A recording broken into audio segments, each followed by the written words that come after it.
Judy was boring. Hello. Then Judy discovered ChumbaCasino.com. It's my little escape. Now Judy's the life of the party. Oh, baby, mama's bringing home the bacon. Whoa, take it easy, Judy. The Chumba life is for everybody. So go to ChumbaCasino.com and play over 100 casino-style games. Join today and play for free for your chance to redeem some serious prizes.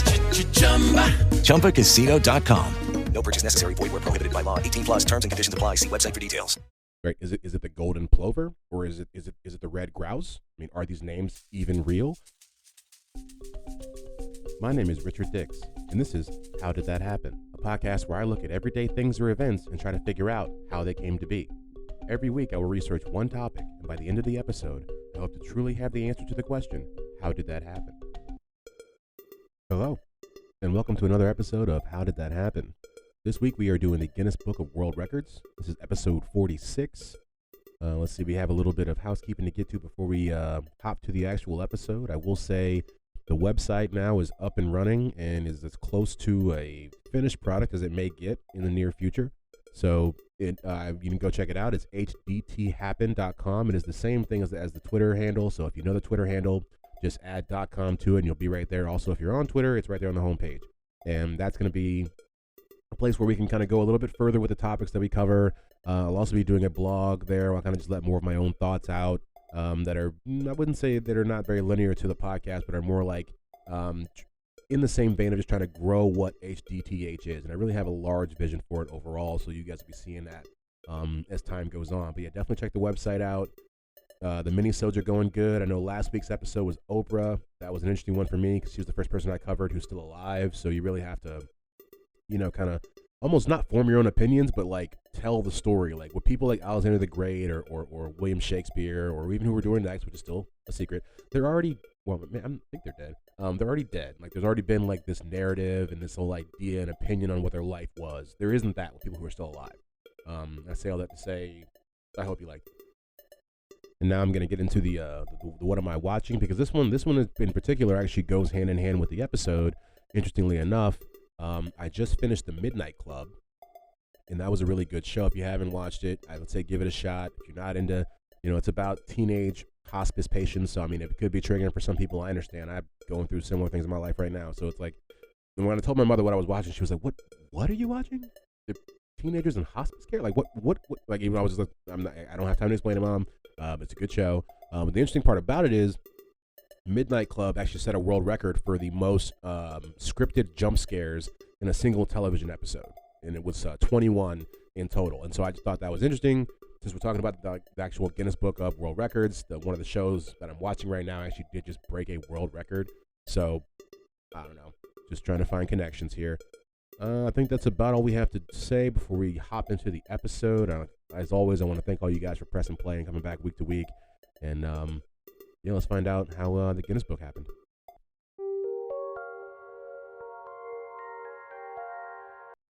All right, so today we're going to talk about the Guinness Book of World Records. And like we normally do for things like this, you have to go back before you can go forward. So what we're actually going to talk about first is Guinness, the company Guinness, that makes the beer.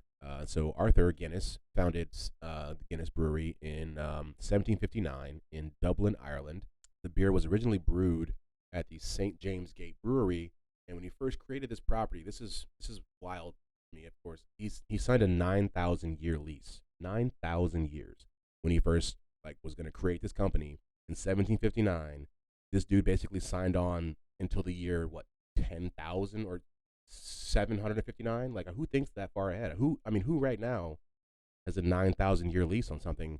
I mean, maybe that's how that works. I just, when I saw that, I was like, that seems like a lot. And so originally he made ale at his brewery. Then he switched to making an Irish dry stout, which is what Guinness is known for even still today. And they originally, the first people they ever exported to was, of course, London, and that's how it kind of became a household name from that point, because they eventually moved the headquarters of the company to London in 1932. But I think within a couple weeks or months after creating the first actual brewery, the first dry Irish stout in 1759, he already went and exported it out to London, and people were loving it over there. Yeah, okay, actually I lied. 10 years. It was 1769 when they here to England. Let's see. And one last fun fact about them before we get on to their actual book. There was a member of the Guinness family on the board of the Guinness, beer company all the way up until 1992. So what is that? I mean, that's like 200 years, 243 years, where the family kind of stayed in small control, because even by that point they were on the board. They weren't actual owners. They sold most of their majority stock and stuff like that. But I just thought that was an interesting fact.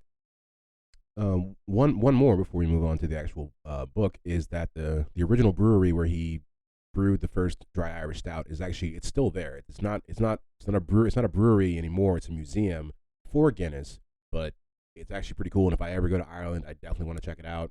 I think it's because it's the original one from 1759 that he still has that 9,000-year lease on. That brings us to the Guinness Book of World Records, which is considered among most to be the ultimate authority on record-breaking achievements. It started out as an idea for a book of facts to solve arguments in pubs, bars. The initial idea for the book occurred in 1951 when a man named Sir Hugh Beaver, great name, attended a shooting party in County Wexford, all this super British stuff, right? And he was the managing director of Guinness, of the Guinness Brewery. And like we said, the headquarters of Guinness had been moved from Ireland to London in 1932, so about 20 years prior. So at this shooting party, Sir Beaver, he shot at a golden plover and missed, right? And this prompted an argument between him and all his buds, right, about what the fastest game bird was. Right? Is it the golden plover, or is it the red grouse? I mean, are these names even real? But either way, and the answer they couldn't figure it out. They didn't know, right? And so later on, when he's talking to people about this shooting party and telling them the conundrum that they went through by not being able to figure out who was the fastest game bird, he kind of refashions the idea as a type of Guinness promotion that they could market to bars to settle arguments. Meaning basically if we have these same problems, other people must have them too. We can market, this, problem-solving, argument-solving solution, and also make some money by people buying our beers at the same time. And so he enlisted some men who were twins, named Norris and Ross McWhirter. We'll definitely talk more about them later on. And they were already fact-finding guys, kind of like what I do, but I'm guessing probably better. And they were also athletes. And this is instrumental in they were actually instrumental in the running of the first 4-minute mile. I don't know how much people know about athletic history or care about it. I mean, but I thought when I saw this, it was actually interesting because you wouldn't think. I mean, I guess you would. It's all records, right? It's all records. But Norris McWhirter was actually calling the race when Roger Bannister ran his first 4-minute mile, and he of course was the first human to be recorded at running a mile in 4 minutes. So I just thought that was a little interesting, kind of, I guess, tidbit or how everything works, together. So the two twins were guys who just liked looking stuff up, and they decided to go do that at Guinness with Sir Beaver, and they compiled a list of facts and records, and they printed 1,000 copies, and they gave them away all to all the bars around the local London area, maybe even a little further. And with that, Guinness Superlatives was born on November 30th, 1954. It was originally called Guinness Superlatives, and we'll get to the Guinness Book of World Records and when they even take out certain words as well. But the office opened in 2 rooms in a converted gymnasium on the top floor of Ludgate House, 107 Fleet Street. I love the way the British do their addresses. After an initial research phase, work began on writing the book, which took 13.5 90-hour weeks, including weekends and bank holidays, which is an odd thing to put in there.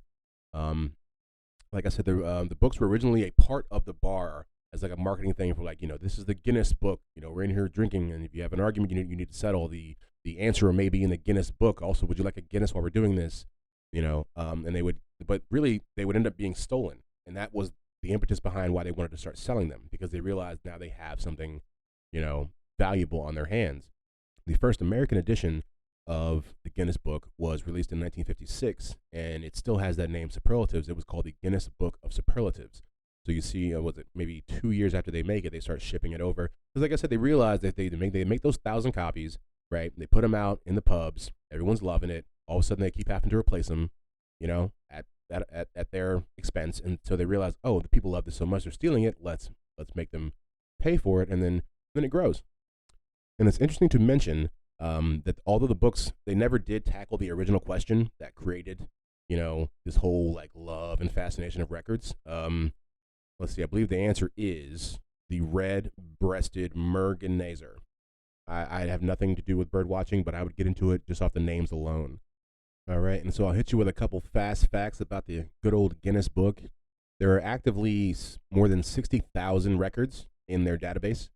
In 1999, they would change their name from the Guinness Book of World Records to just the Guinness World Records. They kind of took the book out because the book, as time goes on, like with most things, the books are not as important as they used to be. It's all like web-based now, and they would do like board games and everything. So they kind of, it's not just, everything is not centered around the book anymore. But speaking of the book, though, over 150 million books have been sold to date. So it's been pretty successful. I saw something saying it's up there with some of the most popular texts of all time. I don't know how much I believe that, but it's been sold a lot. It's been sold a lot. And there's an interesting thing that I saw that basically this has to do with why or how they make money now that they don't do the book as much. And they have this thing where they call them adjudicators, right? But I would really call it a concierge service. They don't really say that, but it's pretty much what it is. And so they're the people who certify the records and stuff like that. And so they were, like I said, they were created as a way to build up revenue for the company in the wake of declining book sales due to the internet. And so basically you can pay them a certain amount of money, because I'm going to get into the application process after this, and it may make more sense when I say that, but this is just, I didn't think this fit in that. You can pay a certain amount of money, like $1,000, $5,000, and they'll come out and like help you break a record. Like they'll bring a guy out who can certify it right there on the spot, who can tell you which ones are easier to break, show you how to do it, stuff like that. And it's a lot for like companies or like charities do it. So it really is this whole like actual like service of like trying to help you break records. It's on their website. It's not like it's a lie. I didn't know that. I don't think most people know how or what goes into breaking a Guinness World Record. But yeah, so I thought that was interesting. Let's see, and now we can get to the actual application process, because it's on there, and it says on their website, and it can take up to 12 weeks, if not more. But if you want to expedite that process, you can pay $1,000, and they'll get back to you in 5 business days. It says that on the website, and to me, I'm just like, so it is a money grab, because how can you, if it really takes 3 months, how can $1,000 just fix that? I don't know. Asking for a friend. I don't know. I was just like, this is really just some BS. But so the first stage of the process requires them to review the proposal against their large database of records. And then you will either be informed if you've been accepted under your chosen title, or given a suggested similar alternative record title, or just rejected altogether. And if you're accepted, you will be sent a set of record guidelines and an information packet that details the rules of the record and the evidence that they require in order to verify the attempt. And so that's pretty much the process. I don't know why I thought it'd be harder, and I think honestly it probably is. I think just what they're saying in the words. But so if you wanted to break a Guinness Book of World Records, or I don't know why I keep saying that, a Guinness World Record, you want to do that, it'll take you about 3 months, and if you want to do it in a week, it'll take about $1,000. And that is how the Guinness Book of World Records happened. And now it's time for the roundup. And we're going to round it up. Arthur Guinness founded Guinness in 1759 in Dublin, Ireland. The company would move its headquarters to London in 1932. The Guinness Book started as a book used in bars to settle arguments. Things I didn't know before. And now I know them. Never heard of these things. What are they? All right, and so for the things I didn't know before, it's going to be a little bit different, but not quite. I only have one like actual thing, and then the other ones I decided I'm going to read off to you guys some pretty weird Guinness Book of World Record like records that are out there. But before we get to that, let's see. There's the guy, one of the twins who helped create the Guinness Book. His name was let me make sure I get this right. Ross McWhirter was his name. I almost said it was Norris. It would have been wrong. That's why I looked these things up. So Ross McWhirter, one of the McWhirter twins, he was actually killed in the 70s by the IRA, and like he was shot right in front of his home, like point blank in the head, in the face, I think. And it was, I don't know. It's just you never. When you look at this stuff, and I've started to know to do it more now because I've been doing it for a while. Something just told me, it was like, look up how these dudes died. Like I bet one of them is just wild, and it was, because the other one, His other brother lived into like the early 2000s. He was like 78 when he died. But the other one, a lot of these people that do great things end up meeting tragic deaths. All right, and so now I will read you some really weird. You know what? I'm not going to judge some odd things I didn't expect to hear about. Let's call it that. I'm not gonna judge. The first one that sticks out to me is there's a man named Gary Turner who holds the record for the stretchiest skin, and I will be posting pictures about this. He has a rare medical condition called Ehlers-Danlos syndrome, which is basically a thing where like the connective tissue, the collagen, I guess, becomes defective, and one of the symptoms includes loosening of the skin and hypermobile joints. And this guy can pull his skin off his body over 6 inches, like from his body. Like there's pictures, it's wild. But okay, that's one. Guy with the longest tongue, man by the name of Nick Stoberl, and it is 10 centimeters, which someone's got to translate that to inches for this old American here. But looking at the picture, it is long. It is nasty. And we got a lady here with super long fingernails. I don't know why that's ever a thing for people. I really don't. The guy with the longest mustache, also kind of just why, but his name is Ram Singh. And let me give the girl her flowers. I said everybody else's name. Lee Redman is the person with the longest fingernails. So there you go. But yeah, Ram Singh has a 14-foot long mustache.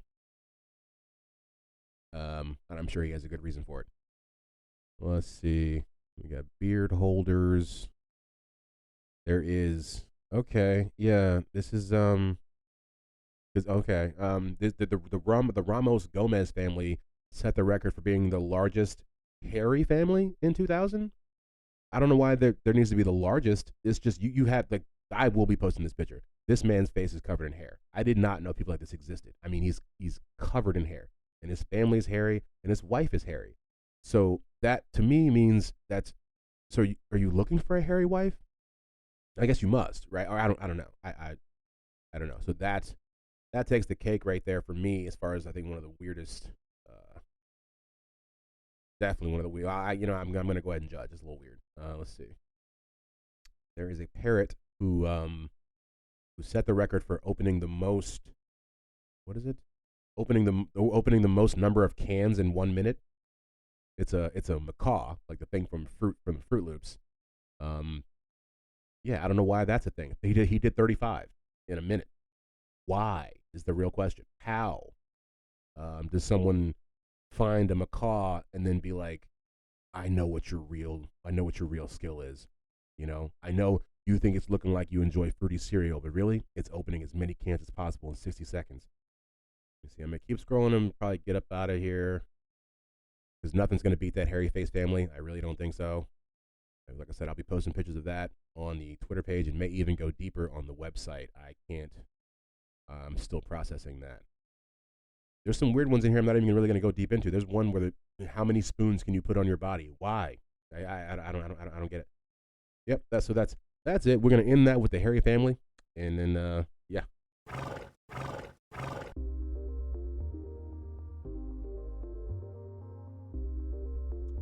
All right, that's been another episode of HDTH. We learned a lot about the Guinness Book, if I could ever pronounce it correctly. Let's see, is there anything else I want to say before we get out of here? I always appreciate you guys listening. Hope the website grows. I like seeing the continued action on the Twitter page, engaging with you guys. If there's something that you guys want me to cover, let me know.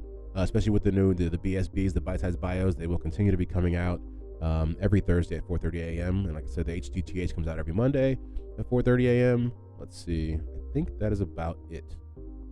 Like and subscribe wherever you can. Leave a comment if you wouldn't mind. Like I said, I don't mind if it doesn't have to be 5 stars. If you want to be 2 stars and tell me what I did wrong, I'm down with that too. But yeah, see you guys in a couple days.